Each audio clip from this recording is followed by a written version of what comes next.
Противостояние святого. Как Ван Линь получил мощную марионетку. Это очень интересно. Но нужна ваша помощь в лайках и комментариях. Без вашей поддержки нет смысла в роликах. Благодарю заранее. Итак. Однажды Ван Линь притворился посланником зала Громового Бессмертного. Но в итоге к нему пришел настоящий посланник этого зала.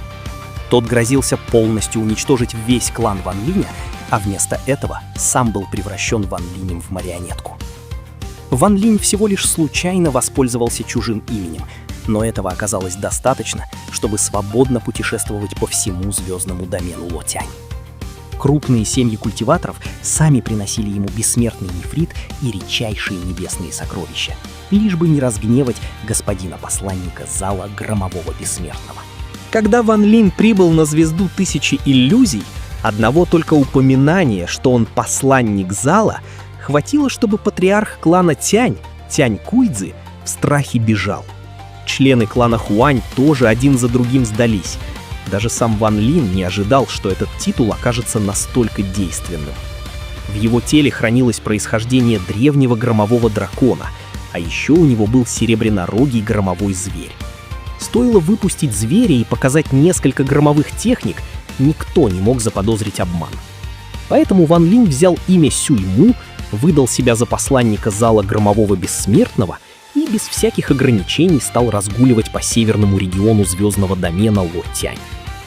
В Лотянь зал Громового Бессмертного считался абсолютной властью, самим небом. Громовой зверь был их исключительным символом. Любой, кто осмеливался выдать себя за посланника, заслуживал истребления всего рода. Когда в зал дошли слухи о самозванце, туда отправили настоящего посланника. Он прибыл с намерением убить Ван Линя и стереть его клан с лица земли. Никто не мог представить, что этот надменный посланник в итоге встанет на колени, будет молить о пощаде и в конечном итоге сам станет марионеткой в руках Ван Линя.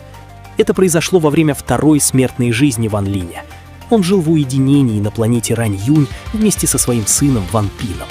70 лет назад на соседней звезде Тысячи Иллюзий случилось большое потрясение. Внезапно погиб Хуань Уцин, патриарх клана Хуань, который уже ступил на второй шаг.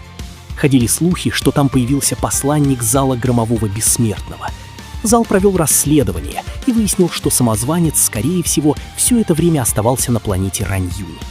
Поэтому они отправили настоящего посланника, Лэй Даудзе. Лэй Даудзе уже достиг стадии реальности инь-пустоты. Он был полон презрения и считал абсурдным, что кто-то осмелился выдать себя за человека зала. Во всем домене Лотянь, кроме нескольких древних семей, никто не смел их провоцировать. В ту ночь бушевала снежная буря. Первым в небо поднялся патриарх клана Сунь, Сунь Си, который долгие годы находился в затворничестве. Увидев прибывшего, он сильно помрачнел. А во дворе семьи Ван Линь спокойно пил вино. Он лишь слегка поднял голову. Громовой зверь медленно спустился сквозь пустоту. Лэй Даудзе сидел на его спине и холодным взглядом обводил землю. Не сдерживаясь, он выпустил божественное сознание и мгновенно накрыл всю планету. Странно, но когда его сознание прошлось над Ван Линем, оно скользнуло по нему словно по обычному камню и не задержалось ни на секунду. Под этим чудовищным давлением все культиваторы дрожали, а демонические существа лежали ничком, смертные потеряли сознание. Вся планета погрузилась в мертвую тишину. Лэй Даудзе убрал сознание и нахмурился. Он обыскал каждый угол, но так и не нашел самозванца. Уже собирался он улетать, как вдруг его взгляд резко обострился. Божественное сознание намертво зацепилось за небольшую дальнюю деревню. Все вокруг потеряли сознание, кроме Ван Пина. Он даже не шелохнулся, будто ничего не почувствовал. Это сразу привлекло внимание Лэй Даудзе. В маленькой комнате Цин И побледнела. Изо рта хлынула кровь, а ее зародышевая душа едва не разрушилась. Она через силу встала перед Ван Пином, защищая его. Холодный голос Лэй Даудзе прозвучал в комнате. Дверь распахнулась, и он вошел. Молнии мгновенно покрыли стены. Ван Пин спокойно отложил деревянную резьбу и шагнул вперед. Хотя он был обычным смертным, годы жизни закалили его сердце. Оно больше не боялось ни неба, ни земли. Лэй Даудзе пристально посмотрел на него. В глазах вспыхнул странный блеск. Наконец он понял, почему парень не потерял сознание. А в это время в городе Цишуй, во дворе семьи Ван, фляга с вином в руке Ван Линя внезапно разлетелась на осколки. Он резко вскинул голову. В его глазах, которые 70 лет оставались спокойными, вспыхнула ледяная жажда убийства, какой не было уже очень давно. В деревне Лэй Даодзи только открыл рот, чтобы заговорить, как тень Ван Пина вдруг ожила. Из нее вырвалась марионетка Страж Бессмертного и без малейших колебаний нанесла мощный удар кулаком. Раздался оглушительный звуковой удар. Лэй Даодзи мгновенно сформировал печати, окружил себя молнией и ответил ударом. Но кулак марионетки прошел прямо сквозь молнию и врезался ему в ладонь. Разрушительная сила хлынула в тело. Лэй Даодзи невольно отступил на шаг. Его руки онемели. Вместо гнева в его глазах загорелось возбуждение. «Марионетка высшего качества!» — воскликнул он. Ван Пин стоял спокойно. Он знал, отец уже в пути. Когда молния уже почти коснулась его, раздался хриплый голос. Бушующая молния мгновенно застыла в воздухе. Появился седовласый Ван Линь. Он шагнул вперед, слегка коснулся пальцем замороженной молнии, и она рассыпалась в пыль. Лэй Даодзи резко вдохнул и отступил. Его глаза наполнились настороженностью. Он ясно видел Ван Линя глазами, но божественным сознанием тот был словно пустое место. Взмахом руки Ван Линь забрал Ван Пина и марионетку стража, а затем исчез. Лэй Даодзи немедленно бросился в погоню. К западу от планеты Раньюнь лежала огромная безлюдная равнина. Именно там вновь появился Ван Линь. Почти в то же мгновение туда прибыл и Лэй Даодзи. Он холодно потребовал отдать марионетку, обещая отпустить их живыми. Взгляд Ван Линя стал еще холоднее. Голос был спокойным, но в нем звучала железная решимость. Лэй Даодзи едва не убил его сына. Кто бы он ни был сегодня, он должен умереть.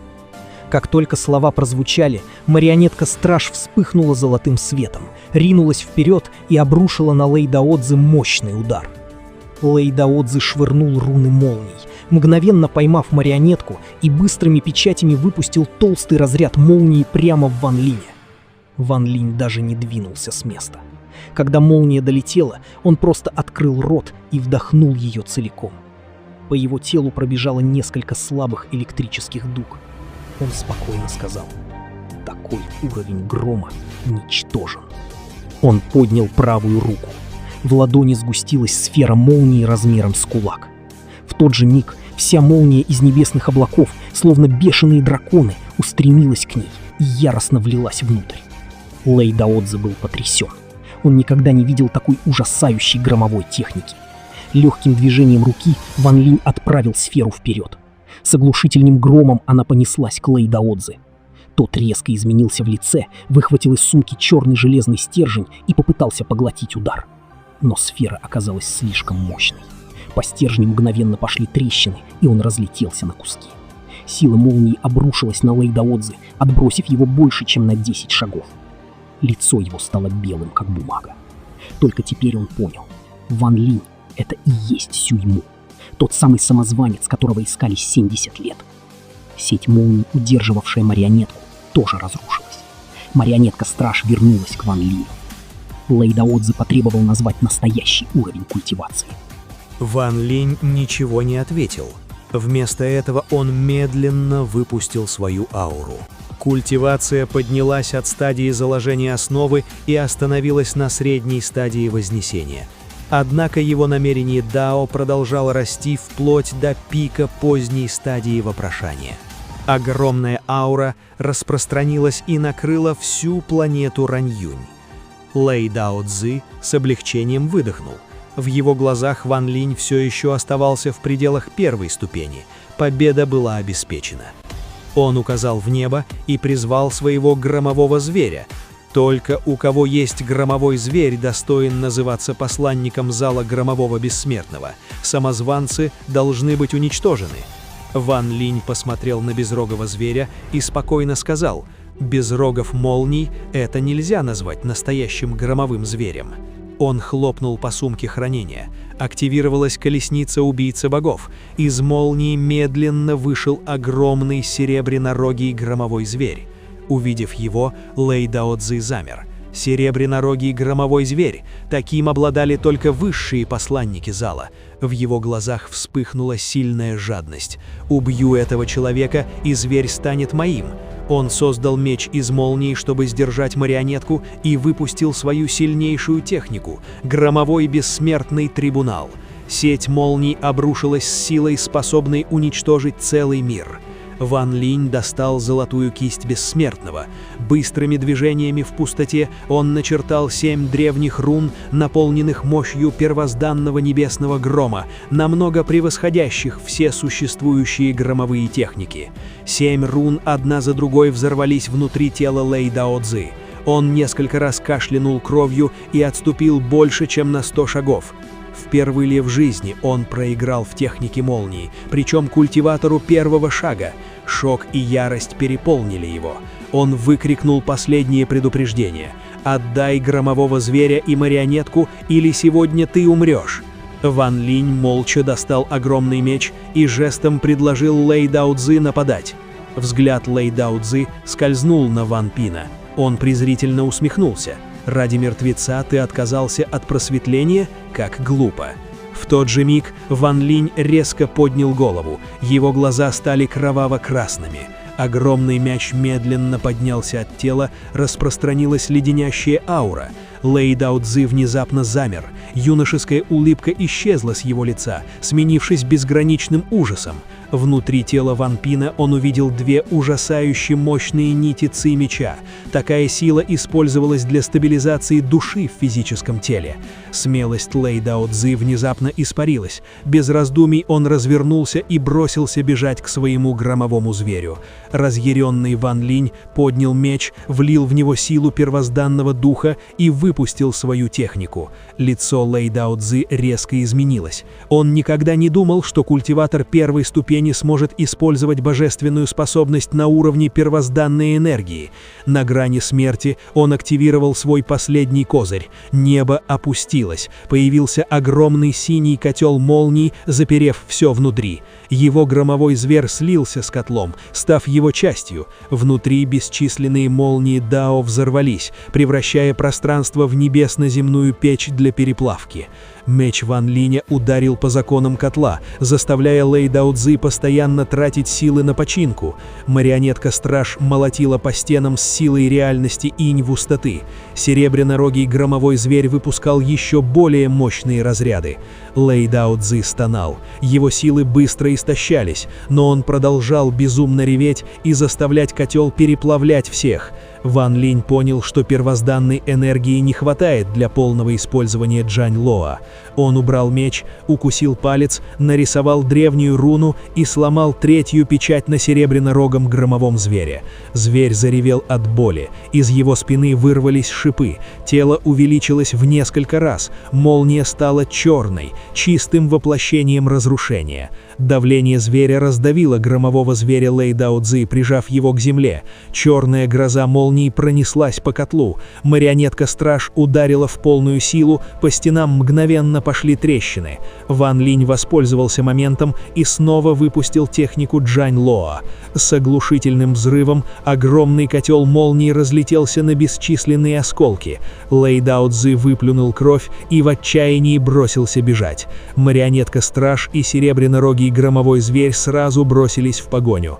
Ван Линь оседлал стрелокомпас и быстро догнал его. На поле боя Лэй Дао Цзы неумолимо теснили. Лицо его было полно отчаяния. В конце концов он смог лишь умолять о пощаде. Ван Линь притворно дал ему шанс. «Подчинись, прими ограничения, и я оставлю тебе жизнь».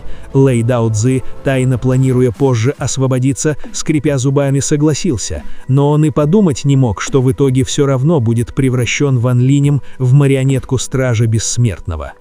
В итоге Ван Линь полностью победил Лэй Дао Цзы. Он сначала пытался убежать, потом умолял о пощаде и даже согласился подчиниться, но Ван Линь все равно превратил его в свою марионетку-стража, послушную боевую куклу, которая теперь будет ему служить. Напишите в комментариях, что вы думаете о таком крутом сюжете. Большое спасибо за просмотр. Ставьте побольше лайков, чтобы видео выходили чаще. Подписывайтесь на канал. И всем пока!